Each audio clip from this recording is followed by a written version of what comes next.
स्वसंख्यथापि जगतां दुरितानि हन्ति दूरे सहस्रकिरणा कुरुते प्रभैवे पद्माकरे सुजलजानि विकास भांजी।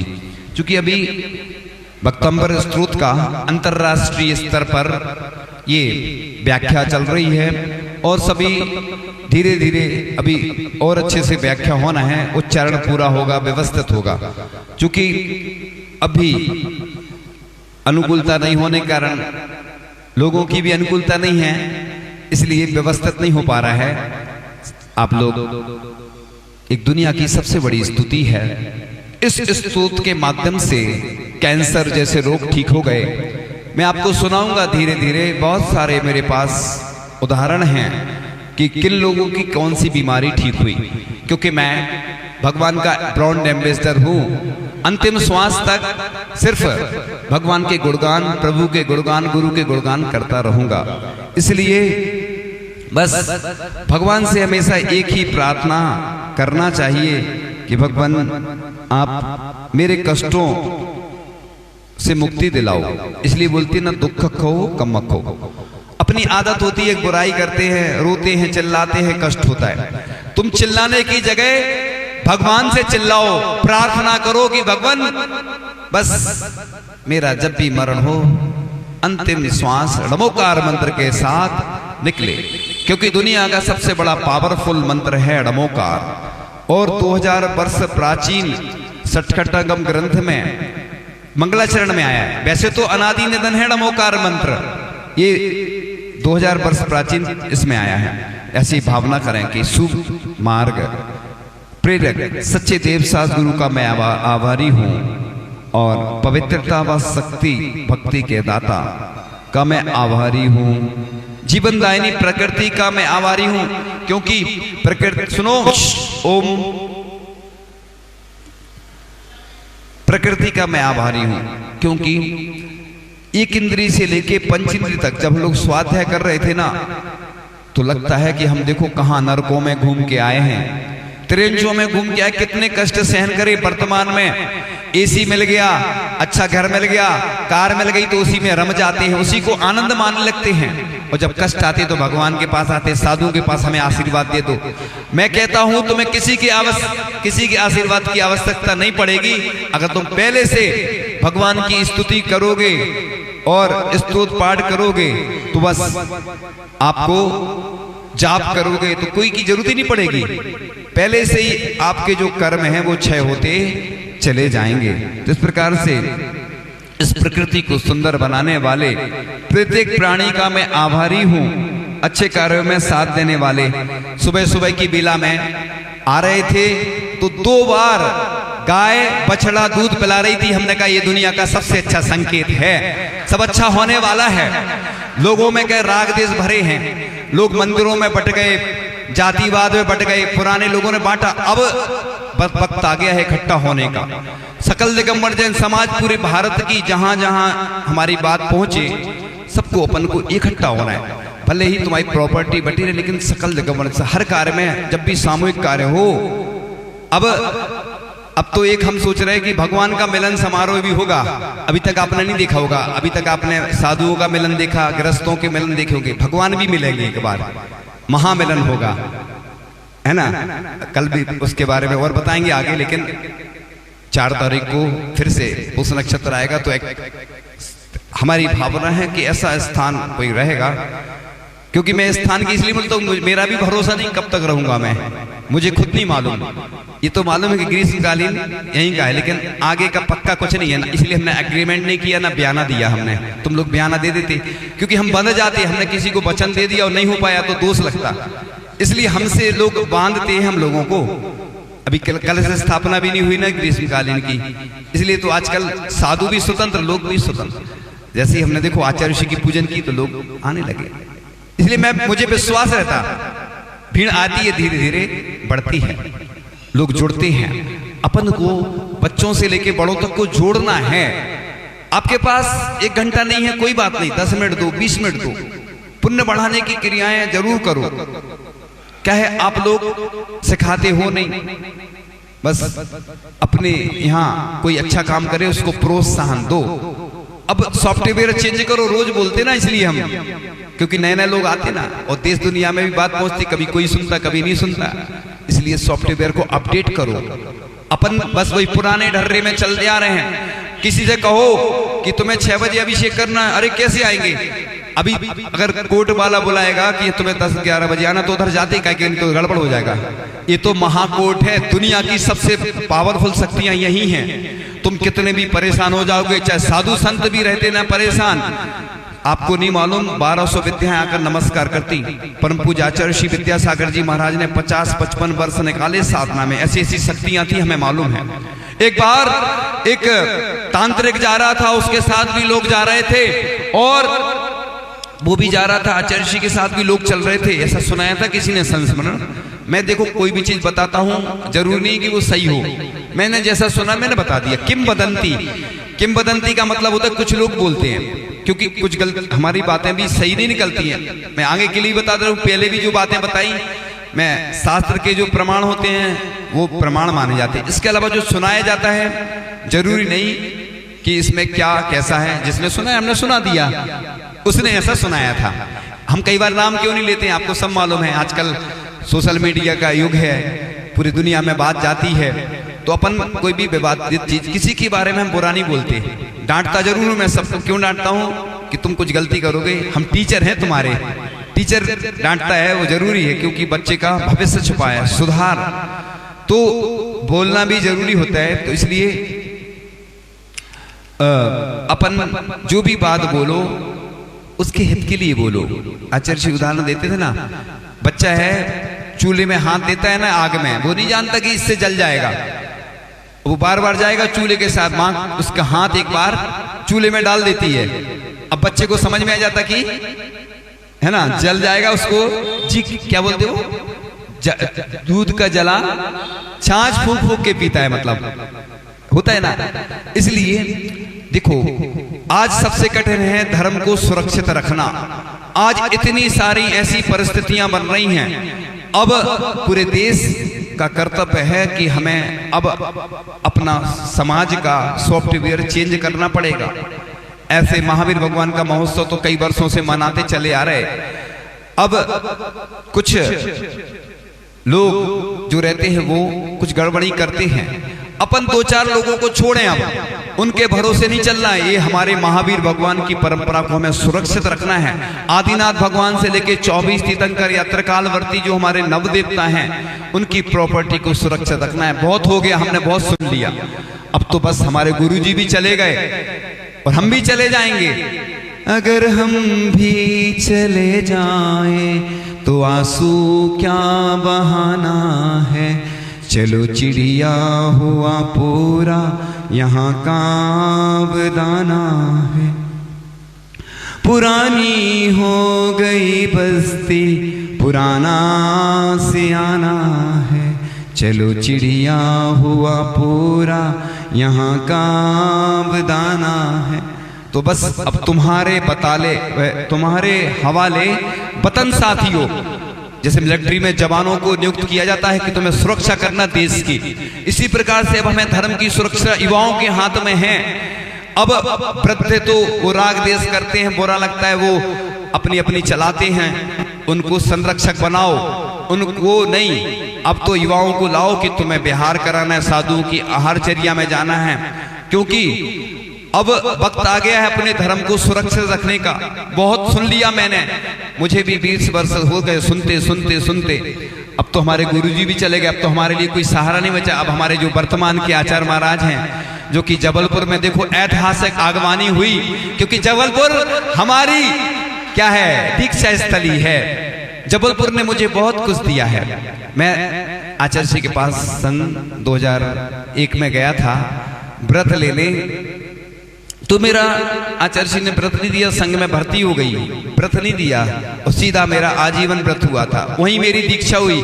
इसलिए वो संस्कार धानी है, मुझे संस्कार मिले हैं। और वर्तमान में आचार्य महाराज, आप लोग क्या है दूसरों को देख के भी सीखते नहीं हो, दूसरों के 2 उदाहरण दे। तो देखो भोपाल में ऐसा हुआ है ना, महाराज जी का मिलन हुआ, हुआ कि नहीं? तो उदाहरण देने से नहीं होता, अपन भी तो काम करो कुछ। बस संसार की स्थिति है, दुनिया का उदाहरण देंगे, वो ऐसा कर रहे, मैं भी तो कर सकता हूं, चिंता नहीं करो, मैं भी कर सकता हूं, मैं बोलता हूं इसलिए तो। अब तो मैं ऐसा मिलन करवाऊंगा भगवान का कि आज तक तुमने नहीं देखा होगा, ना तुम्हारे पूर्वजों ने देखा होगा, ना मैंने देखा होगा। भगवान का मिलन समारोह होगा, ऐसा होगा, मतलब हमारी भावना है। मैं होगा नहीं इसलिए बोल रहा हूं कि मेरे महाव्रत हैं, सत्य महाव्रत है। मैंने अगर बोल दिया नहीं हुआ तो, इसलिए होना चाहिए, ऐसा बोलना चाहिए। देखो सुधार कर दिया मैंने, देखो शब्द है निकल जाते। मैं जो भी बोलता हूं सबके हित के लिए बोलता हूं, कल्याण के लिए। लोगों की धारणा बनी कि भक्तामृत तो चल रहा और ये बातें चल रही हैं, अभी चलेगा। हम क्या है, पहले थोड़ा सा एनर्जी डालना चाहते लोगों में। हम ये कहते हैं ना, प्रतिदिन जब पूजन हो आचार्य की पूरे देश में जहां जहां लोग करते, अच्छे से करो ना। आजकल कितनी सुविधाएं आ गई हैं, लोग पाप के कार्य करते, गाने सुनते, भजन सुनते, इधर उधर के पाप के कार्य करते हो। तुम पुण्य के कार्य करो, प्रवचन सुनो, अच्छे से पूजन करो। तो इतने सारे हमारे देश के सॉफ्टवेयर इंजीनियर हैं, मतलब हमारा कोई मालिक ही नहीं है। हम बिन मालिक के सब चल रहा है हमारे घर। हम कमेटियां बना देते हैं, उनकी ना सुनते हैं। कमेटी वाले आपकी नहीं सुनते, आप उनकी नहीं सुनते, इसलिए कुछ नहीं होना। ये सब तो हम बहुत सालों से देखते चले आ रहे हैं। अब तो बस मैनेजमेंट करना है। पूज्य आचार्य श्री समय सागर जी महाराज जब मुनि अवस्था में थे, वो यही बोलते थे। किसी संस्था की बात आई तो बोले अपने यहाँ यही कमी है सबसे बड़ी, अपन बानिया बुद्धि लगाते हर जगह। अगर कुछ काम करना है तो इनको बुलाएंगे, उनको बुलाएंगे, अब छोड़ो भूलो। एक जगह के अध्यक्ष ने बहुत अच्छी बात कही थी, मैं उसी मैनेजमेंट को अपनाता हूँ। उसने बहुत अच्छी बात कही, कोई काम है इनको बोलो, उनको बोलो, बोले राशि खर्च करो, तुरंत काम हो जाता। वही हमें अच्छा लगता है। हम किसी से नहीं बोलते, इसलिए हम मालूम है कि हमें 10 लोगों से बोलना पड़ेगा, अपनी बेइज्जती खराब करवाओगे क्या बोल के। हमने बोला कि ऐसा करना कोई नहीं करता है। हम साधु हैं, उपदेश देंगे, धर्म उपदेश देते हैं, मंदिर के लिए प्रेरणा देंगे, मंदिर थोड़ी खुद बनाने लगेंगे। भोजन हम नहीं बनाएंगे, चाहे उपवास कर लेंगे, एक नहीं 108 उपवास हो जाए तो चिंता की बात नहीं। लेकिन जब तक साधु पंचम काल के अंत तक रहेंगे, साधुओं का कर्तव्य है। इसलिए ऐसे प्रति बनाओ। पठारी में 70 घर हैं, 90 प्रति हैं। ऐसे प्रति तैयार करो जो स्वयं प्रतिमाओं का पालन करें, शुद्ध भोजन करें। चिंता नहीं करो, कोई दिक्कत नहीं जाएगी। देखो परेशानी तो सबको जाती है, साधु संत बिहार करते, कोई नहीं रहता तो क्या बिहार नहीं करते, हो जाता, आ जाते। अगवानी होती है तो इतनी सारी भीड़ आती है, और छोड़ने भी बहुत सारे लोग जाते हैं। सुनो इधर, ओम शांति, सुनो, छोड़ने कितने सारे लोग जाते। जब बिहार होता लोग आंसू भी बहाते हैं, महाराज जी हम कैसे रहेंगे, क्या होगा, बाद में आते तक नहीं दर्शन करने। इसलिए हम बोलते, अभी हमने बोला था एक बार, कहाँ बोला था, जो भी साधुओं की पिच्छी लेते हैं, पंचगणक में पात्र बनते हैं, उन साधु के दर्शन करने जरूर जाना चाहिए। एक बार पूछ तो लो, रिश्तेदारी में तो खूब जाते हो तुम। आजकल तो वो भी बंद हो गया, रिश्तेदारी में लड़कियों को लेवाने नहीं जाते, भेजने नहीं जाते, यहीं से भेज देते। कई दिनों बाद तो एक आध कंपनी बन जाएगी, ऑनलाइन कंपनी, कि तुम बुकिंग कर दो, वो छोड़ आएंगे और लेवा लाएंगे वही। क्योंकि लोगों को टाइम नहीं है, जबकि फ्री बैठे हैं, ठलुआ बैठे हैं, कोई काम नहीं है। हम देखते लोग बातें करते हैं ना इधर उधर की, बैठे रहते हैं, गप्पे मारेंगे। अच्छे कामों को लोगों के पास समय नहीं है, और अच्छे कामों में सबसे ज्यादा मेहनत करनी पड़ती है। एक जगह लिखा था या पढ़ा था हमने ही लिखा था कि अच्छे कार्य को करने के लिए सबसे ज्यादा पुण्य की आवश्यकता होती है, और अच्छे कार्यों के लिए सबसे ज्यादा प्रयास करना पड़ता है। आपको गौशाला खोलना हो, पाठशाला खोलना हो, मंदिर बनाना हो, सबको इकट्ठा करना पड़ता है, चूंकि सबसे दान लेना है, सबका सहयोग चाहिए। और अपना घर बना लेते हैं लोग, भगवान का घर कोई नहीं बनाता। अपना घर जिन गृह बोलते हैं, उसको जिन भवन बोलते हैं। मंदिर को क्या बोलते हैं? जिन गृह जिन भवन। जिनालय अपन बोलती है, अजैन जो रहते हैं ना वो मंदिर समझते, इसलिए मंदिर लिखना चाहिए हर जगह। पुस्तक में अगर जिनालय लिखना है तो पुस्तक में मंदिर जरूर लिखो, क्योंकि वो लोग नहीं समझते जिनालय क्या कहलाता है। अब जिन गृह लिख दोगे ना तो लोग नहीं समझेंगे। किसी का नाम रहता बबलू, पप्पू, क्यों रखते ये उपनाम? वैसे तो नाम एक ही रखना चाहिए, क्योंकि ये नाम बिगड़े हुए नाम बाद में परेशान करते हैं। दो नाम में लोग कंफ्यूज होते हैं और उसको शर्म लगती है, और उसका वास्तु भी बिगड़ जाता है। उसकी राशि से नाम रखो, अच्छा रखो, क्योंकि आप लोग कुछ नहीं समझते। हमने तो क्या है, पढ़ते पढ़ते पढ़ते बाल सफेद हो गए, अब जाके समझ में आती धीरे धीरे ऐसा क्यों होता है, ऐसा क्यों होता है। इसलिए आप लोग स्तोत्र बहुत पढ़ चुके, स्वाध्याय बहुत कर चुके। अब तो बस अपन को अपना ये कल्चर चेंज करना है, संस्कृति चेंज करना, कब तक ऐसे करते रहोगे? लोग परेशान रहते हैं बेचारे, छोटे बच्चे से लेके बड़े तक सब ऐसे चल रहा है ढर्रे में। अभिषेक की बोलोगे इतने बजे आना है तो कैसे आएंगे? अगर तुम्हें यहाँ से जबलपुर जाना है, कहीं और जाना है, तो सुबह उठ के ट्रेन से जाना हो, बस से, तो उठ जाते कि नहीं जाते? तो जो आए चाहे नहीं आए, सुनो, इंतजार किसी का नहीं कीजिएगा। हमारे भगवान दुनिया में सबसे बड़े हैं, आदमी इंसान बड़ा नहीं है, इंसान भक्त है। तुम वक्त पे आओगे तो भक्त हो, नहीं तो क्या हो? हम नहीं बोल रहे, समझ जाओ, क्योंकि हम कुछ चीजें बोल नहीं सकते, हमारी भाषा समिति है। मैं बोलता हूं, तेज बोलता हूं, क्योंकि मेरे अंदर एनर्जी कहीं और से आती है। मैं अभी शांति धारा करवा रहा था तो शक्ति नहीं थी मेरे अंदर, लेकिन जब मैंने आचार्य ऋषि की पूजन जैसे शुरू की तो मुझे लगा कि आचार्य ऋषि ने सब कुछ काम कर दिया। मेरे बिगड़े काम जो बनाते हैं वो मेरे गुरुदेव हैं, और भगवान तो हैं ही, मेरे साथ हमेशा रहते वो, क्योंकि मैं उनको याद करता हूं तो मेरी मुसीबतें, परेशानियां सब दूर होती चली जाती। तो मुसीबत तो आएंगी, मुसीबतें तो आएंगी, लेकिन मुझे विश्वास भी रहता है कि जब मैं बोलूंगा ना तो सब ठीक हो जाएगा। इसलिए मुझे डर तो किसी से लगता ही नहीं है, बस भगवान से लगता, गुरु से लगता, जिनवाणी से लगता।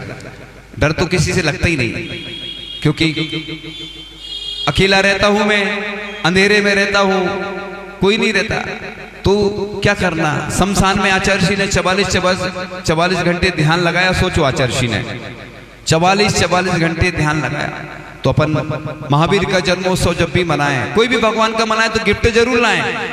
आप लौकिक व्यवहार में जाते हो, व्यवहार लिखवाते हो, और जब इधर शांति धारा की बात आती तो निःशुल्क हो जाए। अरे ये सोचो, तुम तो रोज ये भावना करो, भगवान मेरी दौलत आपके काम में आ जाए, तुम्हारा पुण्य बढ़ेगा, तुम्हारी दौलत किसकी हो जाएगी? आज से तुम भगवान के नाम पूरी प्रॉपर्टी कर दो, फिर देखना तुम चमत्कार। आज से कह दो भगवान मेरा कुछ नहीं है, सब आपका ही है।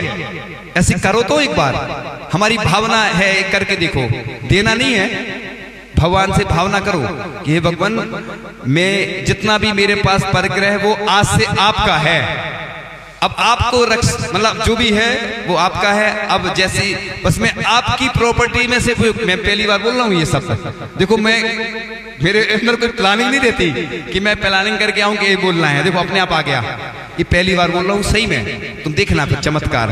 अब भगवान की प्रॉपर्टी होगी, इनकम टैक्स वाले आए तो कहना मेरा नहीं है, देखो भगवान को मैंने पहले ही दे दिया। अब सरकार के तो नियम रहते ना, कल मैंने बोला था कि घर में चोरी करते हैं लोग, चोरी ही बोलेंगे, जेब में से निकाल लेते पैसा, तुम पहले से दिया करो, है ना, ईमानदारी से उनको दो, उनका हिस्सा, बच्चों का हिस्सा। एक बजट बनाओ अपने साल भर का, महीने भर का, हफ्ते का, प्रतिदिन का, कि मेरे पास देखो इतना है ना। ईमानदारी से दोगे तो वो चोरी नहीं करना पड़ेगा। देखो, उनको यात्रा करना है। अपन क्या करते, पूरे देश की स्थिति खराब है, मैंने खुद महसूस की है। अब मैं अपने बारे में ज्यादा नहीं बताता, तो देखो वो उठाएंगे जेब में से, तो तुम खुशी से दो ना, बच्चों को दो अच्छे से।